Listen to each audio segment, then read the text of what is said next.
L'Éternel te bénisse, l'Éternel te bénisse et te garde, fasse lever la lumière de sa face sur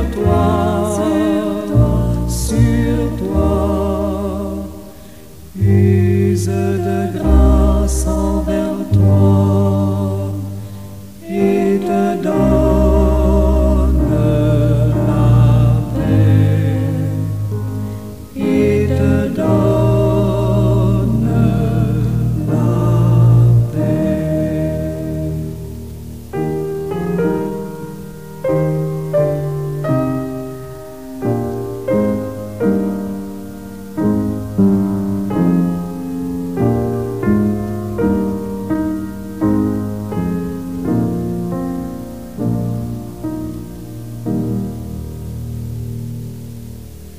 L'Éternel te bénisse, l'Éternel te bénisse et te garde, fasse lever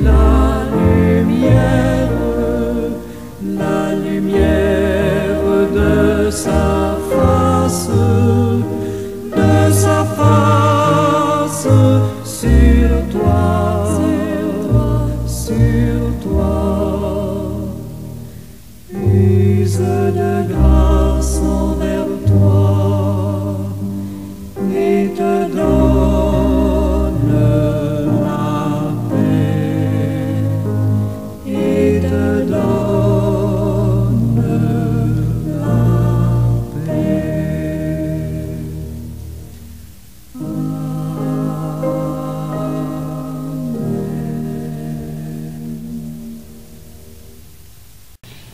La mort extermine les enfants dans les rues, les jeunes gens sur les places. Bien-aimés du Seigneur et amis de partout, bonjour. Ce matin, dans ma prière, j'exprime une profonde gratitude envers Dieu pour le don inestimable de la vie éternelle, rendu possible par le sacrifice et la résurrection de Jésus-Christ. Je reconnais la nature éphémère de la vie terrestre et célèbre l'espérance d'une existence éternelle en communion avec Dieu, libéré de la souffrance et de la mort. Autorisez à se joindre à moi ceux et celles qui le veulent bien.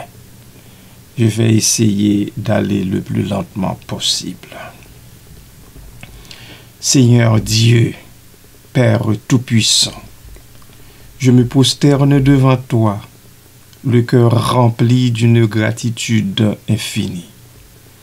Je te remercie pour la lumière que tu répands sur mon chemin, pour la force que tu me donnes chaque jour et surtout pour l'espérance que tu places en mon cœur. Je te remercie, Seigneur, pour la vie que tu m'as donnée, pour chaque souffle, chaque instant, chaque joie et chaque épreuve. Je reconnais que cette vie terrestre est un don précieux, un temps pour apprendre, pour aimer, grandir et te servir.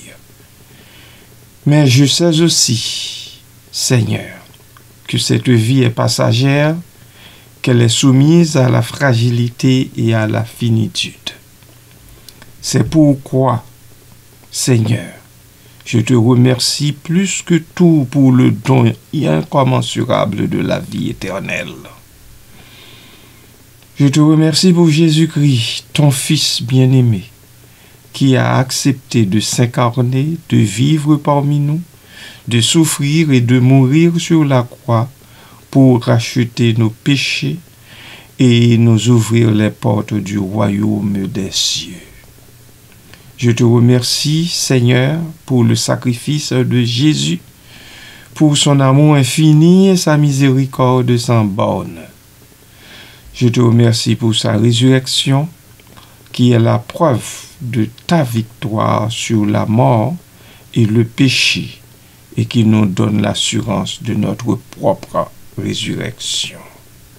Je te remercie, Seigneur, pour la promesse de la vie éternelle, une vie de joie, de paix et d'amour en ta présence, une vie libérée de la souffrance, de la maladie, de la tristesse et de la mort, une vie où nous pourrons te contempler face à face, te louer et te servir éternellement. Je te remercie, Seigneur, pour l'espérance que tu places en mon cœur, une espérance qui me soutient dans les moments difficiles, qui me donne la force de persévérer dans la foi et qui me guide vers toi. Merci, Seigneur. Amen.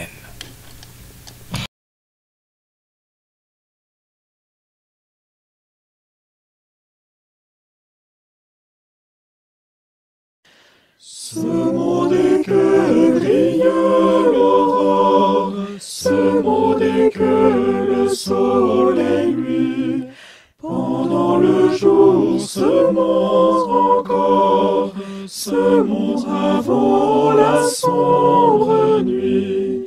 Ce mot, Dieu seul peut faire éclore, de lui seul attendons le fruit.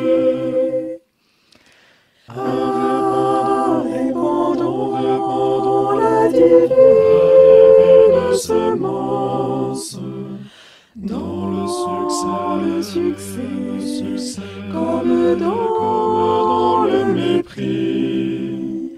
Le jour se lève et la moisson s'avance, et Dieu là-haut nous réserve le prix. Semons sur le bord de la route, semons sur le terrain pierreux, semons dans le cœur où le doute semble étouffer la voix des cieux. Semons, et si l'on nous écoute, parlons du Sauveur glorieux.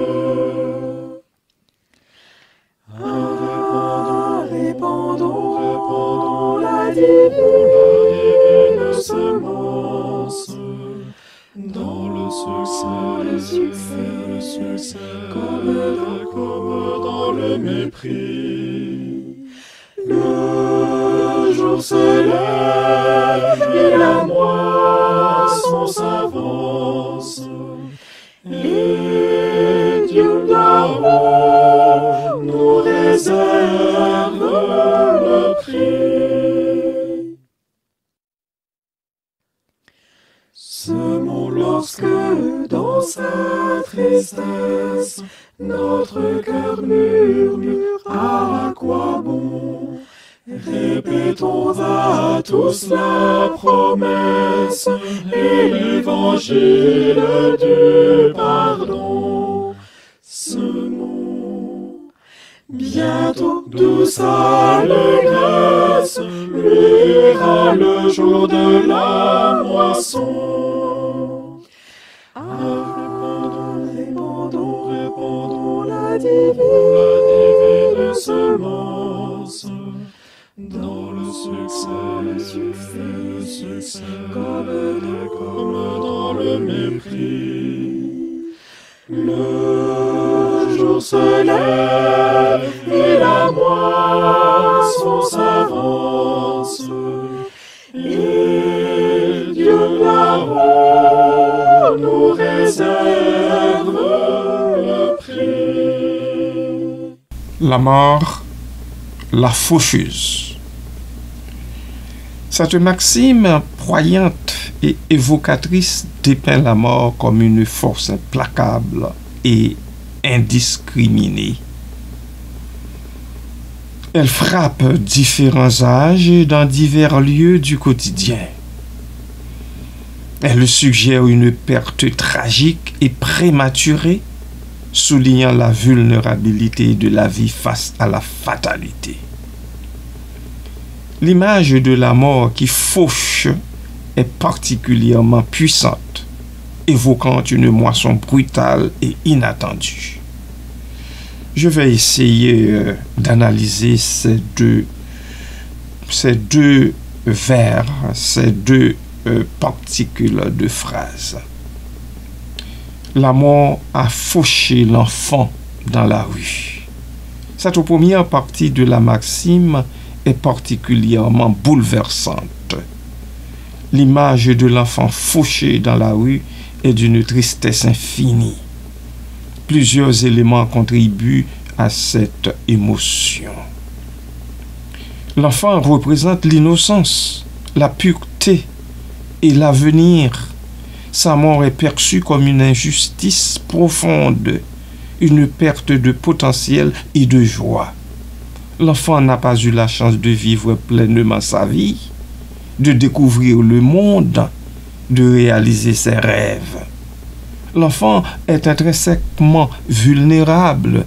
Il dépend des adultes pour sa protection et sa survie. Sa mort dans la rue suggère un manque de protection, un environnement dangereux ou un accident tragique. La rue est un lieu public, un espace de vie et de mouvement. La mort de l'enfant dans la rue choque car elle interrompt le cours normal de la vie quotidienne. Elle rappelle que la mort peut frapper n'importe où, même dans les lieux les plus ordinaires. L'action de faucher. Le verbe faucher est violent et soudain.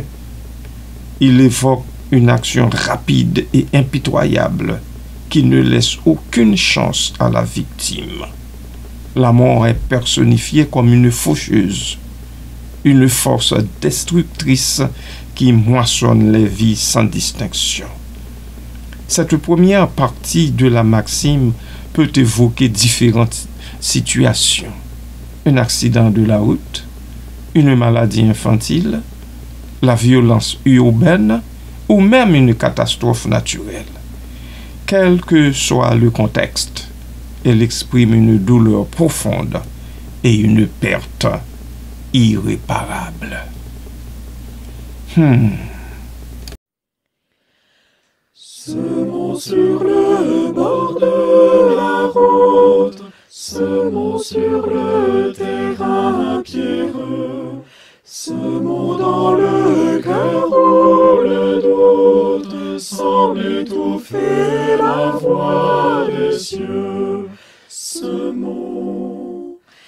Et si l'on nous écoute, parlons du Sauveur glorieux.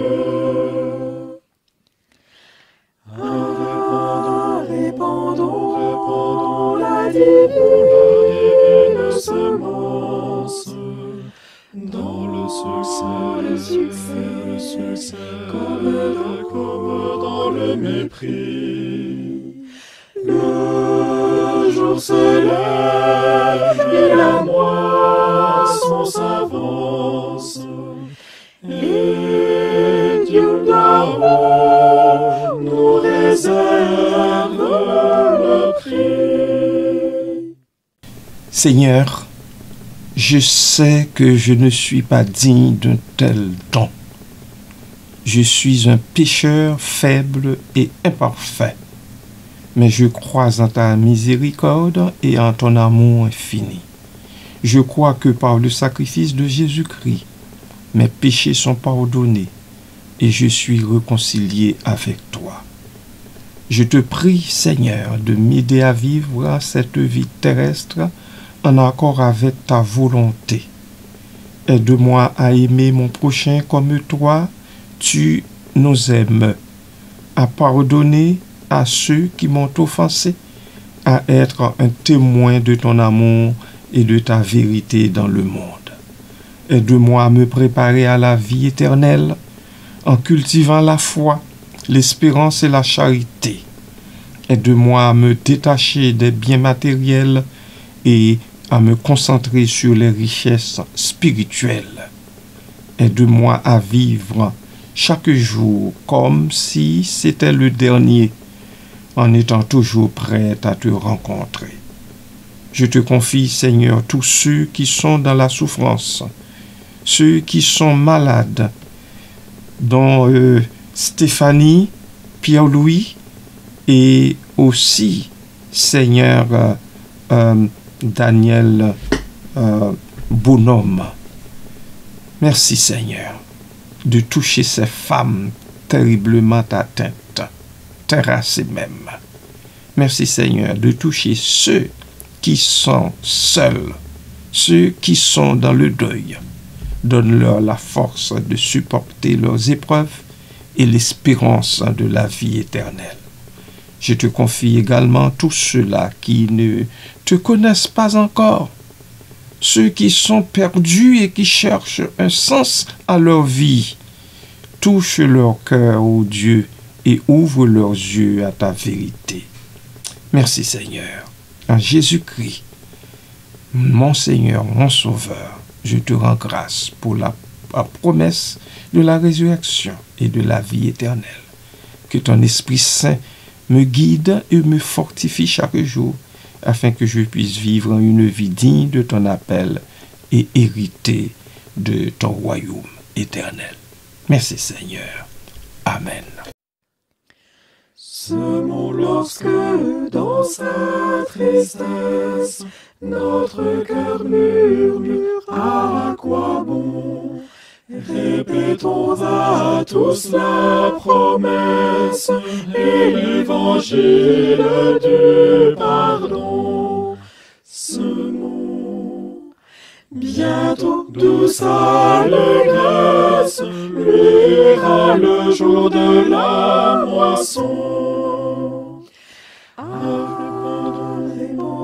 Répandons la divine semence dans le succès, comme dans le mépris.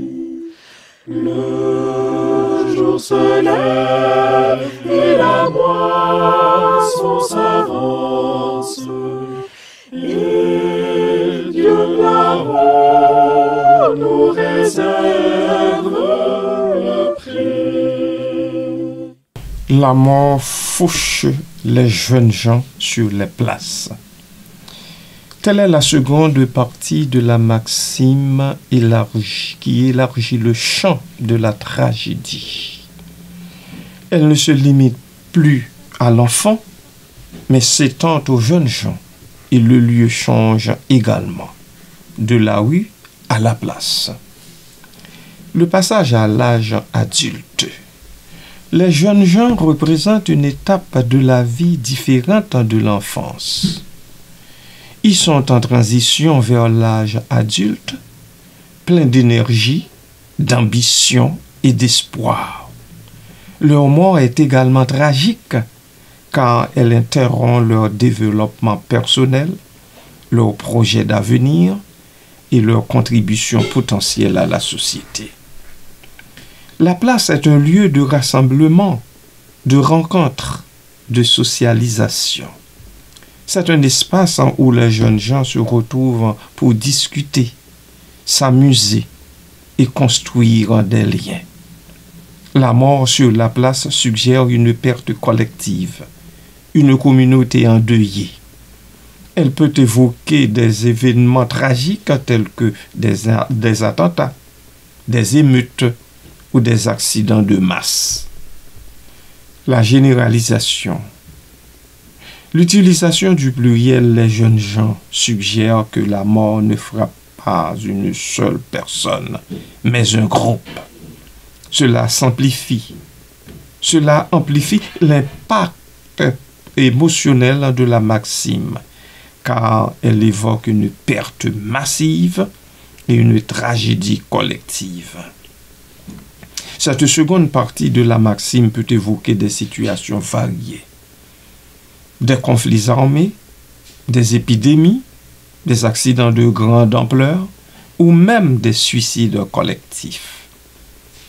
Elle souligne la vulnérabilité des jeunes face aux dangers du monde et la fragilité de la vie en société.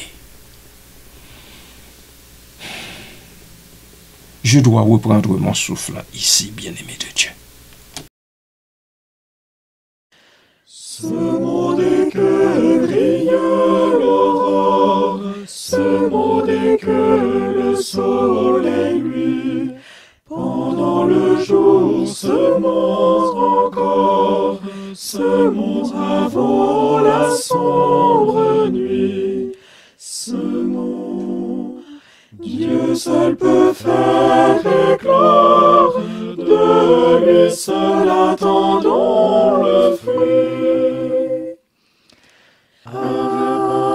Répandons la divine semence dans le succès, comme dans le mépris. Le jour se lève et la moisson s'avance, et Dieu là-haut nous réserve le prix.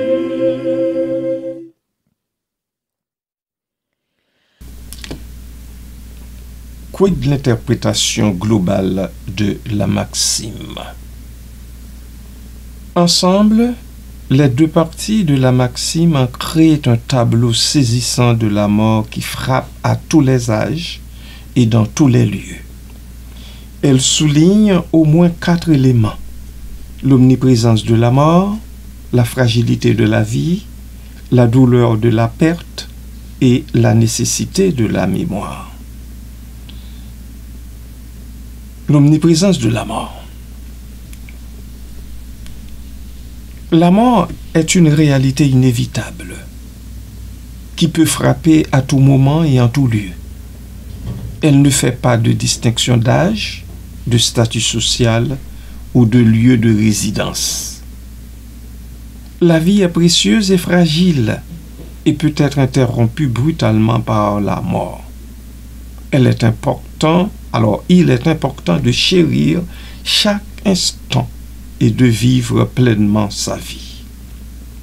La mort est une source de douleur et de deuil pour ceux et celles qui restent. La plupart du temps, les parents, les grands-parents, les amis. Il est important de soutenir les personnes endeuillées et de leur offrir du réconfort. Il est important aussi de se souvenir des personnes qui sont mortes et de perpétuer leur mémoire. Cela permet de leur rendre hommage, de préserver leur héritage et de tirer des leçons du passé. En conclusion, la maxime « La mort a fauché l'enfant dans la rue, les jeunes sur les places » est une réflexion poignante sur la mort, la vie et la fragilité de l'existence humaine. Elle nous invite à prendre conscience de la valeur de la vie, à chérir chaque instant et à nous souvenir de ceux et celles qui nous ont quittés. Elle est un appel, cette maxime, à la compassion, à la solidarité et aussi à la mémoire. Amen.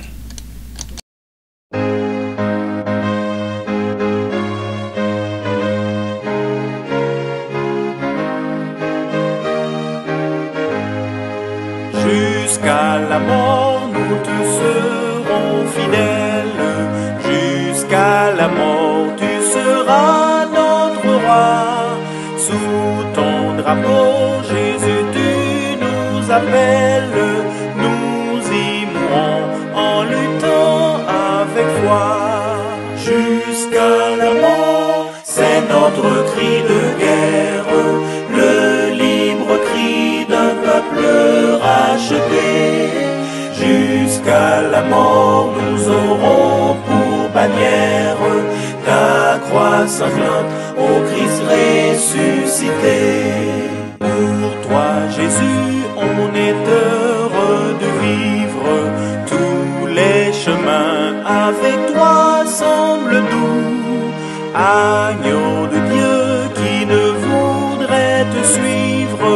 jusqu'à la mort, toi qui mourus pour nous.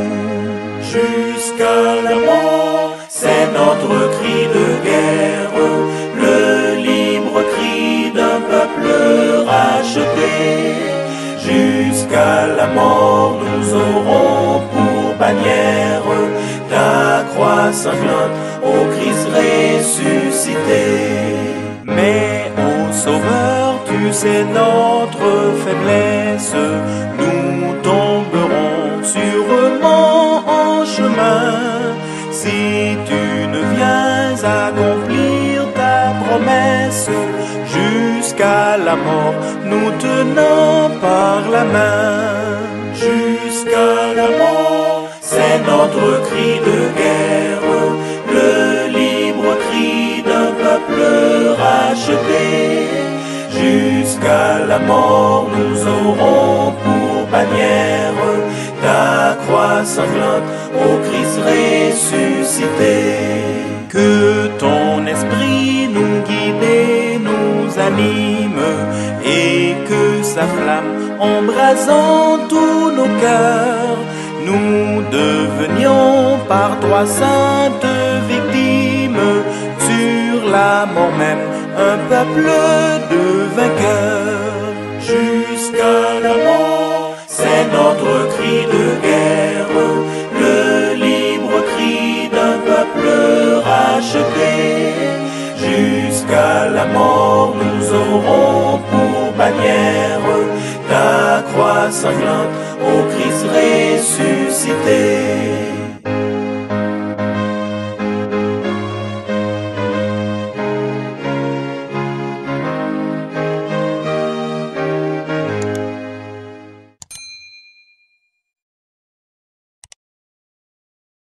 Je te remercie, Seigneur Dieu Tout-Puissant, pour la communauté des croyants, pour l'Église qui est le corps du Christ sur terre. Je te remercie pour les frères et sœurs qui m'accompagnent sur le chemin de la foi, qui me soutiennent dans les moments difficiles et qui me rappellent ta promesse de la vie éternelle. Je te prie, Seigneur Dieu, de bénir ton Église, de la protéger de tout mal et de la guider dans la vérité. Aide-nous à être unis dans l'amour et le service, afin que nous puissions être un témoignage vivant de ton royaume. Je te remercie, Seigneur, pour les sacrements, le baptême et la Sainte Seine. Je te remercie particulièrement pour le baptême qui nous purifie, qui de nos péchés et nous fait entrer dans ta famille, Seigneur. Je te remercie pour la Sainte Seine qui est le corps et le sang de Jésus-Christ, nourriture pour notre âme et gage de la vie éternelle. Je te remercie, Seigneur, pour la prière, parce que tu nous donnes de pouvoir te prier. Tu nous acceptes devant toi, Seigneur, dans toute cette prière qui est un dialogue entre nous et toi, Seigneur. Un moyen de te connaître, de t'aimer et de te servir.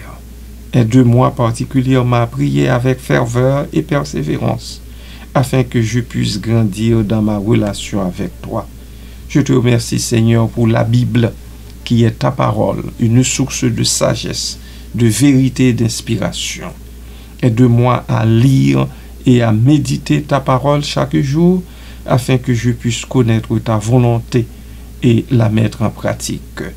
Je te remercie, Seigneur, pour toutes les bénédictions que tu répands sur ma vie, pour les grandes et les petites, pour les visibles et les invisibles. Je te remercie pour la santé, pour la famille, pour les amis, le travail, Seigneur, pour mes enfants et Seigneur, et toutes les autres choses qui rendent ma vie belle et significative. Je te remercie, Seigneur Dieu, pour les épreuves que tu permets dans ma vie, car je sais qu'elles sont un moyen de me purifier, de me fortifier et de me rapprocher de toi. Aide-moi à les accepter avec patience et confiance, en sachant que tu es toujours avec moi. Je te remercie, Seigneur, je te remercie. Je te remercie, Seigneur, pour ta présence constante dans ma vie, pour ton amour inconditionnel et pour ta miséricorde infinie. Je te loue, je t'adore, je t'aime et je te glorifie, maintenant et pour l'éternité. Merci, Seigneur. Amen.